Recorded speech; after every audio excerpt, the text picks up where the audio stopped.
జగన్మోహన్ రెడ్డి గారు నిన్న మాట్లాడుతూ ఆయన ఒక పేపర్ చూపిస్తూ బిఎంఆర్ సోదరులు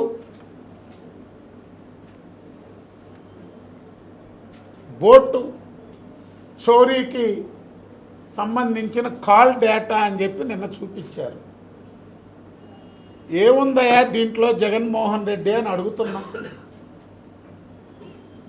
జనవరి 1కి ఒక కాలు, సంక్రాంతికి ఒక కాలు, ఆ ఊరి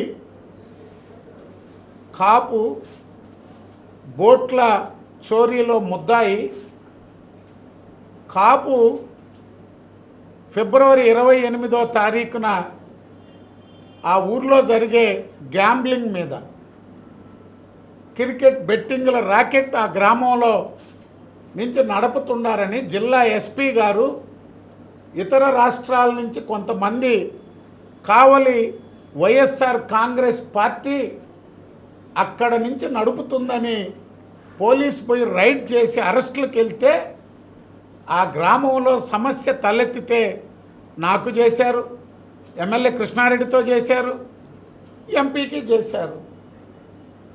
ఆ గ్రామ వాటిపై అక్టోబరో నవంబరో డిసెంబర్లో ఎప్పుడో ఏంది దీంట్లో?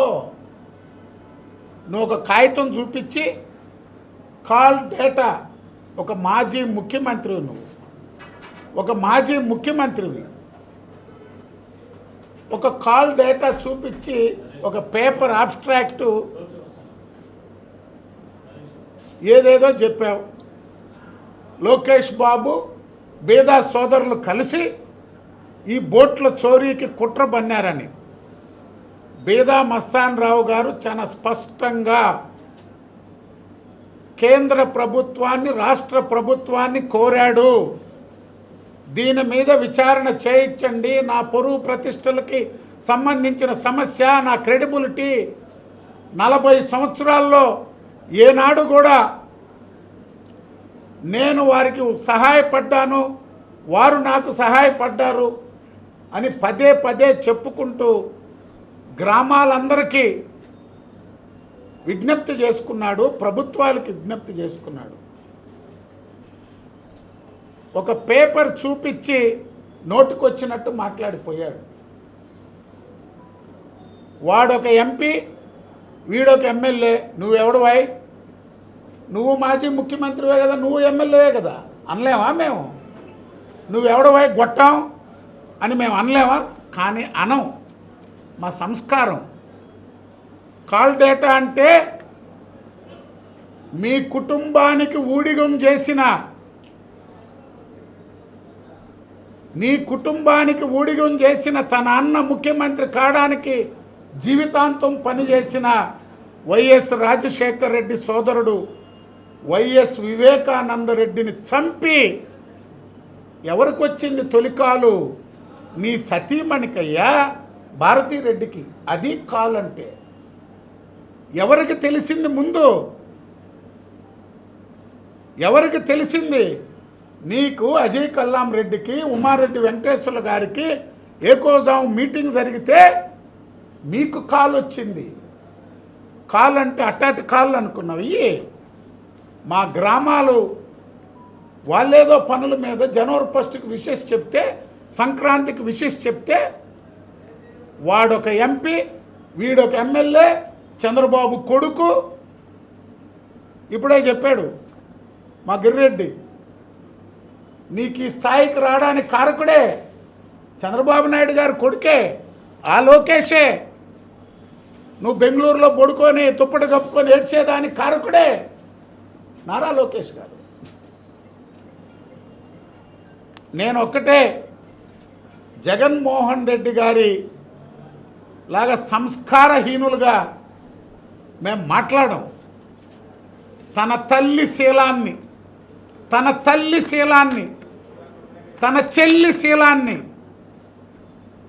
తన సొంత సోషల్ మీడియా ద్వారా దుష్ప్రచారం చేసిన ఓ దుర్మార్గుడు మా గురించి సంస్కారంతో ఎలా మాట్లాడతారని అనుకుంటాం మేము. అయినా జగన్మోహన్ రెడ్డిని దిగజారి మాట్లాడటం లేదని చెప్పి తెలియజేస్తున్నా. ఆయన హార్బరు 2 సంవత్సరాల నుంచి పనులు జరగటంలే. ఎవరయ్యా కాంట్రాక్టరు? నీ ఎంపీ, ఈ నెల్లూరు జిల్లా వైఎస్ఆర్ కాంగ్రెస్ పార్టీ ఇన్ఛార్జ్ మేడా రఘునాథరెడ్డి. ఎందుకు చేయించలా నువ్వు?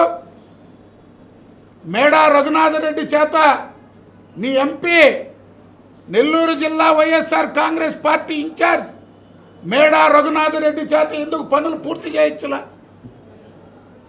కాని పనులకు కూడా 2024 మార్చికి మొత్తం దోచేశారే. మీరందరూ ఊడ్చుకొని పోతే మేం పనులు చేస్తున్నాం. ఇప్పుడు మేం పనులు చేస్తున్నాం. రోడ్డు లేదు, బ్రిడ్జి లేదు, మొత్తం మేం పనులు చేస్తున్నాం.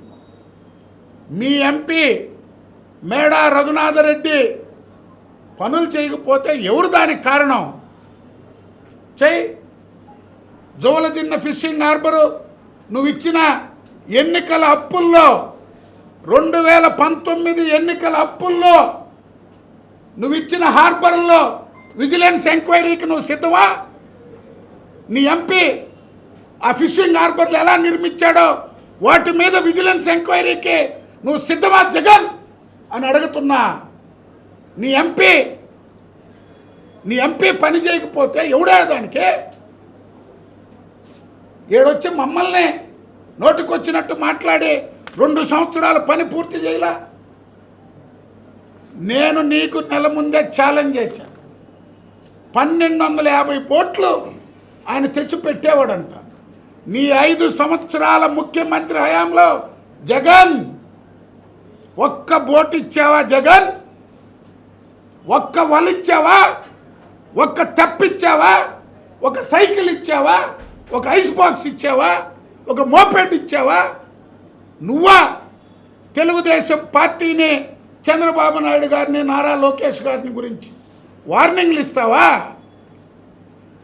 5 ఏళ్ల నీ ముఖ్యమంత్రి పరిపాలనలో ఒక్క తెప్ప ఈలేని అసమర్థుడు ప్రభుత్వం మీది. మీరేంటి తెలుగుదేశం పార్టీని, తెలుగుదేశం ప్రభుత్వాన్ని విమర్శించేది? మత్స్యకారులకి ఏదైనా చేశాం అని చెప్పే హక్కు మాకుంది, ధైర్యం మాకుంది. చేసి చూపించిన ఘనత చంద్రబాబు నాయుడిది. మత్స్యకారుల్ని మోసం, ద్రోహం చేసిన కుటుంబం నీది, నీ అయ్య రాజశేఖర రెడ్డిది. 5 సంవత్సరాలు ఎందుకు నీ తండ్రి ముఖ్యమంత్రిగా ఉంటే జువల్దిన్నికి శాంక్షన్ ఇవ్వాల? జువల్దిన్నికి 5 సంవత్సరాలు. 2008 సోనియా గాంధీ ఇక్కడ పోర్టు ఓపెన్ చేస్తే అక్కడ హార్బర్ ఓపెన్ కావాలి. ఎవడు ముఖ్యమంత్రి? నీ తండ్రి రాజశేఖర రెడ్డి శాంక్షన్ చేశాడా? ఇచ్చారా మీరు హార్బరు? మేము తెచ్చాం. హార్బర్ మాది. చంద్రబాబు నాయుడు ఇచ్చారు, వెంకయ్యనాయుడు గారు సహకరించారు. మేము తెచ్చిన హార్బర్ టెండర్లు పిలుచుకొని కాంట్రాక్టులు చేసుకున్న పార్టీ వైఎస్ఆర్ కాంగ్రెస్ పార్టీ. మత్స్యకార గ్రామాలన్నీ అభివృద్ధి చేసింది కూడా తెలుగుదేశం ప్రభుత్వం, కూటమి ప్రభుత్వం. అలాంటి మత్స్యకారుల దగ్గరికి వెళ్ళి ఆయనకి ఏది దొరకలేక ఈరోజు ఈ ఆంధ్ర రాష్ట్రంలో పెట్టుబడులు కానీ ఎక్కువ మంది ఈ యొక్క యువకులకి ఉద్యోగ అవకాశాలు వస్తాయని బాధతోటి ఆయన ఎక్కడ పరిశ్రమలు పెట్టినా ఆ పరిశ్రమలు పెట్టే వాళ్ళని తాట తీస్తాను, తోలు తీస్తానని చెప్పి భయపెట్టడం, భయభ్రాంతులకు గురి చేయటం కూడా మంచిది కాదని కూడా తెలియజేస్తూ ఉన్నాం. ఈరోజు ఈ జువలదిన్న ఫిషింగ్ హార్బర్లో మొట్టమొదటిగా దీనికి శాంక్షన్ అప్రూవల్ అన్నీ తీసుకొచ్చింది కూడా ఆనాడు ఉపరాష్ట్రపతి వెంకయ్యనాయుడు గారి సహకారంతో, అప్పుడు ఎన్డీఏ ప్రభుత్వం యొక్క సహకారంతో 2014 మార్చి 11వ తారీఖున అఫిషియల్గా ఈ జువలదిన్న ఫిషింగ్ హార్బర్కి ఈ యొక్క పర్మిషన్స్ అన్నీ పూర్తయి అఫిషియల్గా ఆ రోజు శాంక్షన్ చేయడం జరిగింది. ఈ యొక్క మత్స్యకారుల కుటుంబాలని అలాగే వీళ్ళు చేపలకు వేటలకు వెళ్తున్నప్పుడు పడుతున్న ఇబ్బందిని గుర్తించి ఆ రోజే ఈ ప్రపోజల్స్ అన్నీ రెడీ చేయడం జరిగింది. దాని తర్వాత జరిగిన ఎన్నికల్లో తెలుగుదేశం పార్టీ ఓడిపోయిన తర్వాత అధికారంలోకి వచ్చిన జగన్మోహన్ రెడ్డి కేవలం 5 సంవత్సరాల్లో వాళ్ళ కాంట్రాక్టర్ల కోసం టెండర్లు పిలిపించుకొని కేవలం వాళ్ళ ఎంపీకే ఈ టెండర్లు ఇచ్చి ఈ యొక్క 5 సంవత్సరాల్లో పూర్తి చేయకుండా పోను మేము అధికారంలోకి వచ్చిన ఈ 2 సంవత్సరాల్లో మిగిలిపోయిన 30 కోట్ల రూపాయలు అభివృద్ధి కార్యక్రమాలు ఆ జివెల్దన్న ఫిషింగ్ హార్బర్లో పూర్తి చేయడం జరిగింది. నువ్వు అధికారంలో ఉన్నప్పుడు కనీసం పూర్తిగా చేయలేదు. మళ్ళీ మేము అధికారంలోకి వచ్చినాక మేము మ్యారిటైమ్ బోర్డు చైర్మన్ అయినాక ఈ యొక్క 2 సంవత్సరాల్లో సుమారుగా 30 కోట్ల రూపాయలు అభివృద్ధి కార్యక్రమాలు ఆ ఫిషింగ్ హార్బర్లో పూర్తి చేయడం జరిగింది. సరే, ఈ యొక్క ఫిషింగ్ హార్బర్తో పాటు అక్కడ ఈ సాగర్ డిఫెన్స్ కంపెనీని ఒకటి తీసుకొని వస్తే చాలామందికి ఉపాధి అవకాశాలు కల్పిస్తాయనే ఒక ఆలోచనతో మా యువ నాయకుడు నారా లోకేష్ గారు కానీ గౌరవ ముఖ్యమంత్రి చంద్రబాబు నాయుడు గారు కానీ ఈ యొక్క సాగర్ డిఫెన్స్ అనే ఒక కంపెనీ ఇది ఈ యొక్క ఓషనోగ్రఫీ టెక్నాలజీ పైన ఈ యొక్క కంపెనీని సుమారు మన భారత ప్రధానమంత్రి నరేంద్ర మోడీ గారే దీన్ని స్వయంగా పర్యవేక్షించి ఈ యొక్క కంపెనీని ఆంధ్ర రాష్ట్రంలో పెడితే బాగుంటుందని ఒక ఆలోచనతోటి మన యువ నాయకుడు నారా లోకేష్ గారికి అలాగే ఈ యొక్క ముఖ్యమంత్రి చంద్రబాబు నాయుడు గారికి తెలియజేయడంతో ఈ యొక్క కంపెనీని జువలదిన్లో అయితే బాగుంటుందని చెప్పి ఫీజిబిలిటీ కూడా అక్కడ బాగుంటుందనే ఆలోచనతో ఈ కంపెనీ పెట్టడం జరిగింది. దీనివల్ల అనేక మందికి ఈ యొక్క ఉపాధి అవకాశాలు కానీ అలాగే ఈ యొక్క చేపల వేటకెళ్ళే సమయంలో ఎక్కడెక్కడ దీనికి మనం ఫిషింగ్ అనుకూలమైన ప్రదేశాలు ఏ ఉంటాయో అవన్నీ టెక్నాలజీతోటి ఉపయోగించుకోవచ్చు అనే ఒక ఆలోచనతోటి ఈ కంపెనీని తీసుకొని రావడం జరిగింది.